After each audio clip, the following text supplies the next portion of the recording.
Pernah tak jadi macam ni? Lepas urut memang rasa lega. Tapi lepas seminggu tu sakit tetap datang balik.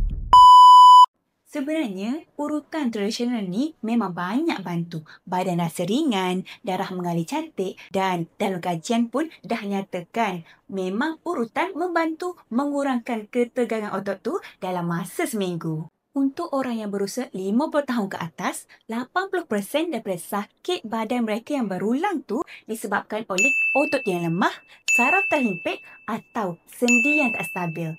Sebab itulah mereka dicadangkan untuk mencuba rawatan perubatan moden seperti fisioterapi.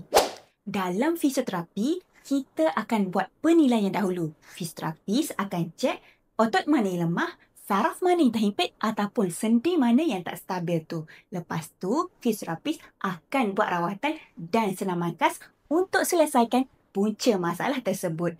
Cara inilah yang akan bantu kurangkan sakit secara kekal, bukan sementara.